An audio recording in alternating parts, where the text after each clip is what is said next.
This is the There Is Another Way podcast from spencerbruce.com. Making life work as a creative.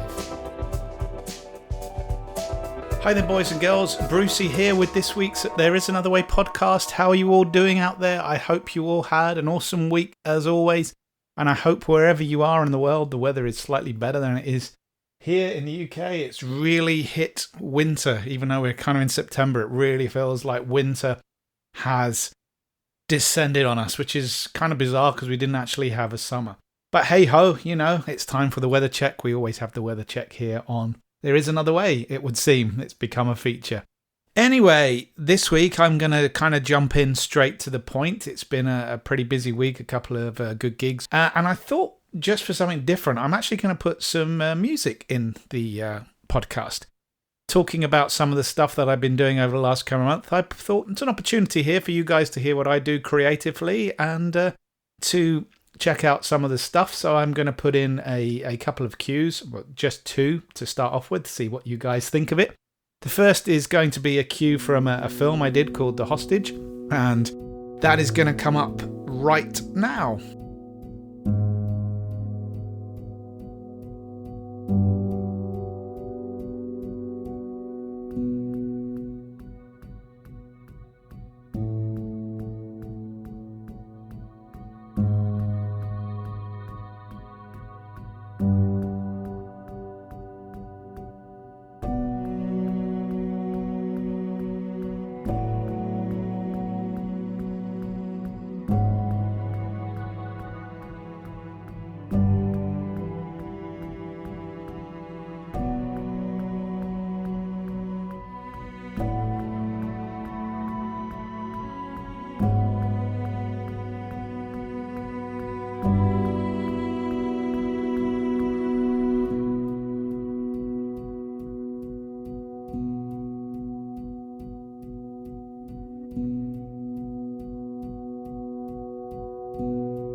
So I hope you like that. That was a bit of traditional film scoring type music that I've been doing for a film.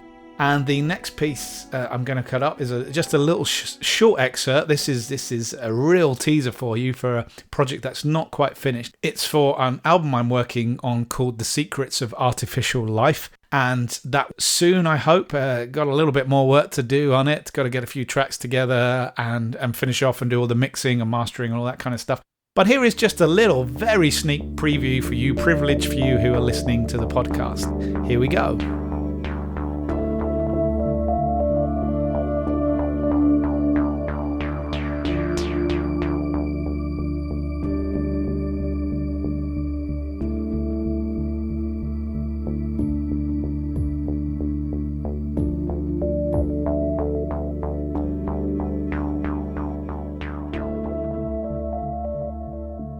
So I hope you enjoyed that. Yeah, as I said, trying a bit different here. Not going to tell you to rush out and buy it. It's not about self-promotion, but I just thought make a change for you to listen to some of the stuff that I do, hear what I do creatively. And I know that there's many different people who listen to this podcast who are trying to set up businesses, who are trying to escape the 9 to 5, who are trying to be creative. Obviously, the tagline of the podcast is making life work as a creative, because I feel creative people are those who tend to be more in a freelancing kind of role and need to grapple with a lot more of the things that we discuss on the podcast. But as I've always say, and I probably say every week, this podcast is equally applicable if you're starting up a business, if you're developing an app, if you're a plumber, or if you're just looking for tips and advice on escaping the 9 to 5 life and doing something for yourself. But obviously, a lot of the things we discuss sometimes do hark back to being a creative and looking at creative ways of doing things. And I've said time and time again, no matter what job you do in the world, no matter what it is, you are being creative. You might not realize it. You might think you aren't a creative, but even if you're writing reports, doing spreadsheets, doing analysis, you are bringing some form of creativity to it. Problem solving, which is a term that's bandied around so much in the corporate world, is pure creativity. Coming up with solutions to problems is the ultimate creative endeavor. Just because you're not drawing or taking pictures or creating music, you are still being creative. It bridges all aspects of life. And I can never stress that enough. You know, even if you're a housewife trying to make the weekly shop work and dealing with accounts and trying to make your money, you're being creative. You're coming up with solutions to the problems you have. And that's all that being a creative is. Anyway, this week's topic, it's something it's dawned on me for a while. And those of you who listen to this who know me are probably going to laugh now. But I suffer from something which has been termed food envy. And I was thinking about food because I like food. And I was thinking about my food envy. And I was thinking about, does it relate to the kind of person I am? And does it relate to a lot of the things that I've done in life? And does it ultimately relate to there is another way? And I think it does. And I'm going to take some time out here to explain it. And at the end of it, I want you to think about what type of meal you like. And again, this is going to become clearer in a minute. And how that impacts on your life. So, what's food envy to start with? Well, I'm the kind of person that takes forever to decide what I want. When we go to a restaurant, I take a long time to decide. And usually I'll decide on something. And when it turns up, if I had a few options in my mind, I look at other people's and I go, oh, kind of wish I'd had that. Or I wish I could have a bit of that. And I'd love to try some of that. And then I kind of get envy because I feel that no one else has had is probably a little bit better than what I'm having. And most of the time it isn't, because you've got to go with what your gut is and you've got to go with what you fancy at the time or that moment in time and making a choice and making a decision. And this echoes a lot of the other stuff I've talked about in the podcast over the nearly a year, because I forgot to mention we're at episode 51 now. So one more week to go before we hit the year, and it's going to be a big one next week. So it got me thinking, and the way I saw through this was actually when I grew up overseas. For those of you who don't know, I grew up in Cyprus. And when you went out for a meal in Cyprus, and this is indicative of a lot of kind of Mediterranean cultures, of Asian cultures, you might be guessing what I'm going to say here. The main meals you eat there, the kind of traditional meals, are meze, tapas, or you could even think of it as buffet, where you can dip in and try a little bit of everything. You get to have a little bit of everything. Now, this isn't a fully researched piece, I'm afraid. It's just kind of stuff that I really thought about. But, in a kind of more Western world where we tend to just stick with one meal. You go to a restaurant and you choose your meal and then you're done. And then it kind of hit me that relates to how a lot of us have our career and have our lives. We pick something and then we're kind of forced to stick with it because that's what we're served up. We're served up our pie and chips. And we might look around at the other people at the table and they've got their fixed meals, and we might look with envy going, oh, I wish I'd kind of had that. Now, our meal might be perfectly nice and perfectly good, but there's always a desire perhaps to want to try something else. And but you can't. You're fixed unless you go back at another time to a restaurant. And then this is where the analogy falls down a little bit, obviously. But what got me thinking was maybe this approach, if you look at the people in the cultures who tend to have meals or their main cultural meals like tapas or meze or buffet, as I said, or thali if you're in India, you get a little bit of everything. You get to try a little bit of everything. Now, why can't your life be like that? Why can't your career be like that? And it's really resonated with me so much recently, this idea that I grew up in a culture where you could try a little bit of everything when it came to food. And perhaps that's why I have turned out the way I have, because with a job, you want to try a little bit of everything. I can't settle to just doing one thing forever, having the same meal forever. It doesn't resonate with me. If you've listened to the previous 50 podcasts, you know that's where I'm coming from in terms of wanting to do different things and try different things and be creative and try different things creatively, because there are so many things out there. Now, I know we're at danger here of walking into that world where the other phrase that comes out, we're going away from the food a little bit now. If it's making you hungry, I'm sorry. That term that gets bandied about, jack of all trades, master of none. Now, I do agree with that. That isn't the best place to be in. But I think in the digital age we live in, you do have to be a master of many trades. Not a jack of all trades, but a master of many trades. And one of the core elements of this podcast has been finding your niche.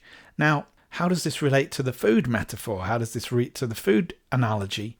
Well, try different things, because if you try a few different things and you're able to try different things, then whatever your discipline is, whatever your art form is, whatever your business is, you can pull in elements of those different things you've done, and that makes your niche. That makes you so unique.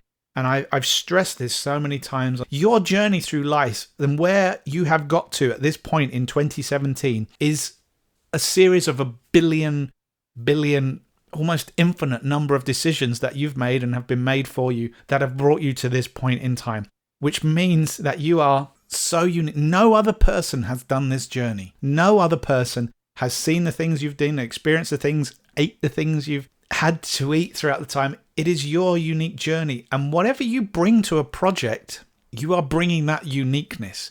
Whatever you bring to a business, you are bringing that uniqueness. And as we talked about last week, that is what you should be thinking about if you're asking yourself, why does the world need another? Does the world need another someone else? Why am I trying to copy someone else when I have all this unique behavior? But when I get to the food analogy, I also think it does correlate to the way some people are. And this is, the topic of this podcast is to ask yourself that question. Do you prefer one meal? Do you have a favorite meal that you always want to have and always want to go with? Or do you prefer, when you go out to a restaurant, to have a wide selection of food? Ask yourself that question, and then ask yourself the question about your life. Do you want to stick in one career, or do you want to try a whole bunch of different things? And does that correlate with your attitude towards food? Now, there is another aspect to this as well, and I think we're all guilty of this. And I feel it strongly correlates. And you could all say I'm nuts. And if you think I'm nuts, tell me I'm nuts and put it on the Facebook group. Contact me directly. Send me an email at neil@spencerbruce and go, you're nuts. This doesn't make sense. But I think there's a nub of truth here, where if you go to a restaurant, and as I just mentioned, we're probably all guilty of this. You go into a restaurant and you choose a restaurant. And the classic example of this is when you're on holiday. You find a restaurant when you're there on your first night in a place. You don't know anything. So you pick a restaurant, probably look around a little bit. You might get a recommendation and you pick a restaurant and you go in there and you have a really nice meal. What do you then do? A lot of people, and I know, as I said, I'm guilty of this, will potentially go back to the same restaurant a couple more times on their holiday. Say you're there for 5 days.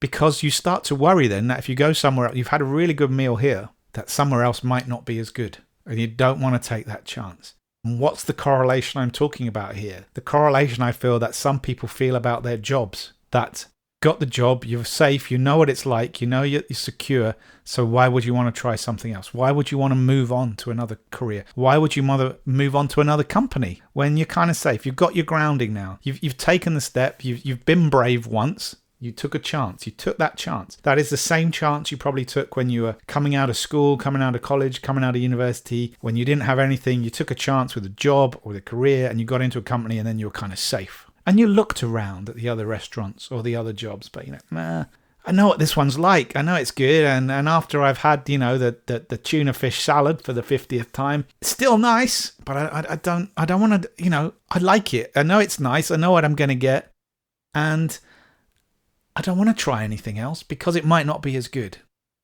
or I might not like it. And obviously, what really jumps out here is the ultimate of this is, again, this food analogy works well, is McDonald's. McDonald's is your safety net. Now, if any of you who are travelers out there, and being a traveler myself, we're all guilty of this. You turn up at a foreign airport, somewhere you've never been before, and it's late at night, and you want something to eat, and you see all the vendors, and then you see the McDonald's or the Subway, and you're like, I'm in this amazing place, and it's a completely new culture experience, and everything is new. But I know what I'm going to get with McDonald's, so I'll jump into McDonald's and I feel safe. And then maybe I'll venture out. At some point I'll venture out. But sometimes it's so easier to get that comfort feeling from something we know, and something we know is always going to be consistent. We don't want to be... We've been brave by making other choices. We've been brave by finding that restaurant. The first time people tried McDonald's, probably like, I don't know what it's going to be about. And then it just becomes the norm. And then you go, wherever you go with McDonald's, you know you're going to get the same thing. It's a safety net. Now think about that in terms of your life. Think about that in terms of the things that you do. Are you a kind of person who goes for the same meal at the same restaurant? Or are you a kind of person who likes to try different restaurants? Who likes to try different foods, who gets disappointed when there aren't multiple options, or the kind of person who, like me, will always ask someone, if I can just try a little bit of their food, I want to swap, have a bit of mine, and I'll have a bit of yours, because I want to find out, I want to discover. And to me, it was a massive wake-up call. I don't know what you feel about this topic, and again, as I've just said, couple of moments ago, please do contact me with your thoughts about this, because it really struck a chord with me. And again, I'm probably psychoanalyzing myself here quite a lot in front of you all, but it makes sense to me in the way that I grew up. When I grew up, food, which obviously food is another thing as well. Food is fundamental to our existence. No matter what you're doing in your life, the whole there is another way lifestyle revolves around getting money. Because why do we need all this money? Why do we need things? Because the thing we need most, first of all, number one, water. Well, okay, let's start in order. Air, water, and then fuel or food. So food is the hub of life, the hub of everything that we do. And our attitudes to food, I think, mirror some of our attitudes towards the world we live in. Again, going back to the kind of Western philosophy where work has taken over the priority of food. We don't sit around, have meals. You only have to look, from my experience of going to the Mediterranean, to going to France, to cultures that really revolve around food, to Asia, to India, to Pakistan. Food is important, and good food and sharing food is important. Food comes together. You come together as a family to enjoy a meal. Now, very much in our Western world, we are now we're grabbing food on the go. We are foregoing sitting around at a table with our family and sharing food. Everyone bringing something to the table and contributing and being a sharing group and appreciating that time where you get to talk and socialize around food. Where now in the UK and I'm sure in the US and places like that, food is just something you grab. It's an inconvenience because you've got other things to do. It's just merely a fuel.